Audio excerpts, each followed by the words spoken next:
Hi everybody, welcome to Legends and Heroes.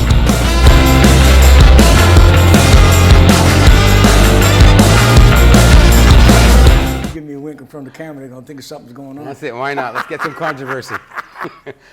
Well, I got to tell you, once again, we talked about sharing that old school music with the new young people out there. A lot of them love it.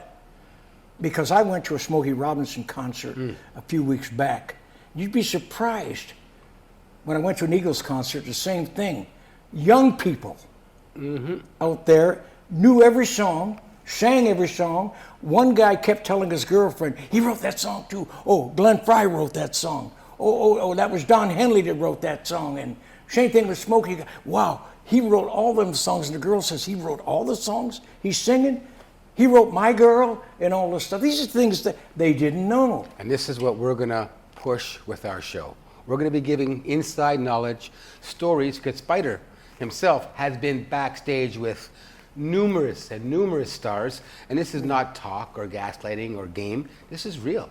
This man is a legend sitting here that has so much knowledge to share. And again, I'm following in his footsteps. You're being too kind to me. Well, I'm just telling the facts. Facts are facts.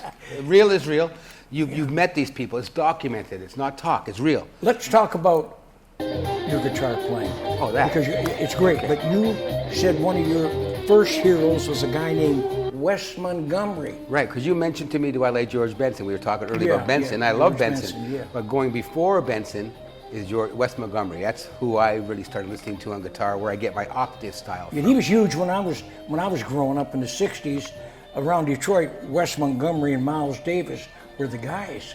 Exactly. And coming up in Montreal, there were guitar players in Montreal that were world class. There were three. There was Charlie Biddle on bass, Nelson Simons on guitar, world class, as better than Wes Montgomery, as good. Wow. Also, there's Ivan Simons. These are other gentlemen that I watched growing up as a child playing guitar.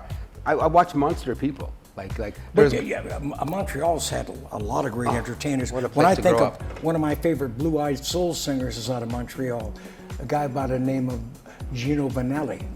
Gino Vanelli. Yeah, know him Well, very that well. guy could really sing. And then there was Patsy Gallant. Patsy Gallant. Good Yeah. friend of mine from the day. You don't hear about her anymore. Jeanette Reno. From they're New older York to now. L.A. Yeah, they're older now. Jeanette Reno, Patsy Gallant, back in our day. Growing up in Montreal, also Celine Dion was. We were on the same Celine Dion. dimension. How We were can in you a lot of the forget same shows. Celine Dion out of Montreal? And then there was another woman out of Montreal. She had a song called "Beautiful Secondhand Man." Pardon me? Jeanette Reno. Jeanette Reno. Yeah, that was great out of Montreal. So, but there's so many great guitar players out there. Who are some of the other ones that you really enjoy? You mentioned we were talking on the break about Glenn Campbell. Glenn Campbell, underrated. one of the best guitar players in the world. Glenn Campbell, one of my favorite guitar players. A lot of people think he's just a singer, which he is a great singer. But as a musician, Glenn Campbell was one of the top guitar players. Roy Clark, another one. Roy Clark. He wasn't as good as Glenn Campbell, but Roy Clark was right there too. He played that banjo too. Yep. Yesterday, when I was young. That was his hit. Yeah, that was his hit. And then Bob Dylan said that the greatest song ever written was by Glenn Campbell. Recorded it. He called it the Wichita Lineman. Yep. But that song was written by a 19-year-old by the name of Jim. Oh boy, what was his name? Croce? No, not Jim Croce back then. No, well, Jim Croce was another great singer, but no, this guy was. He wrote by the time I get Jim Webb, and he wrote by the time I get to Phoenix. He was 18 years old. What a song! Isaac Hayes did an amazing job on that version as well. Well, that's my theme song. By the time I get to Phoenix, she'll be rising. We'll have to do it one day together. That's right. Because it'd be a pleasure to work with you on a song or two. We're going to do that. We're going to put that on. Actually, we're going to do one of our shows. You will be singing. We're going to have some musicians behind you, and we're going to do something live and unplugged. Okay. Now, folks, Legends and Heroes, by the way, we talk about local heroes.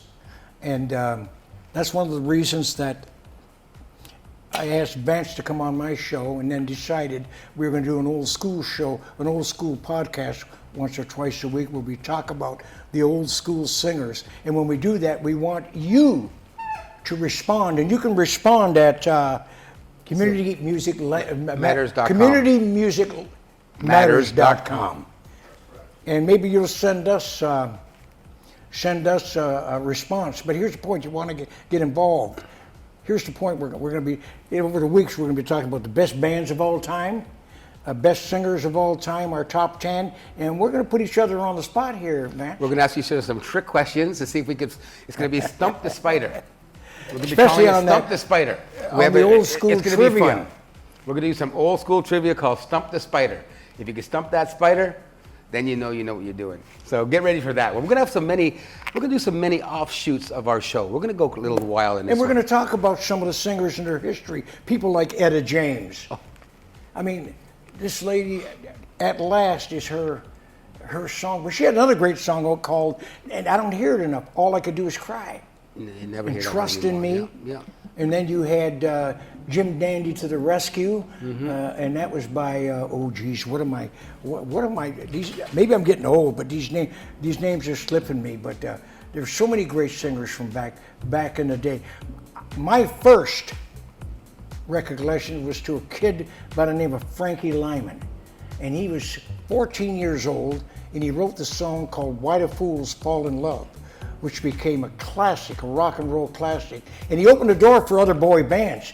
But like That's where it people started. think the That's where first it of the boy bands is Boys to Men or some of these other groups like New Edition. They're great. But Frankie Lyman and the Teenagers appeared on the Ed Sullivan Show in 1957, and their song was #1. And so that we talk about the history behind him, the history behind Otis Redding, and there's so many other greats. And we're back. We're with my good friend Vance McKenzie, Thank you, Spider. guitar extraordinary, producer, writer, and many other hats. One of the things I'm really excited about you and I are going to be doing on our show, Legends and Heroes, and we're going to discuss a lot is about 1 in a million. Now, 1 in a million, each week we're going to select one entertainer who's did a lot for the music, a lot for history, a lot for the music community. Very important. And our first one is a good friend of mine. You know him because he's a legend. We're talking about Ronnie Hawkins, the Hawk. Yeah. Who I met in 1963 for the first time. Yeah, well, we got close because the Hawk was a close friend of George Chevallo's. Huge fight fan, huge. And so I met the Hawk through George Chevallo. As a matter of fact, George Chevallo probably opened up more doors for me than anybody else. I'll never forget him for that. Crazy.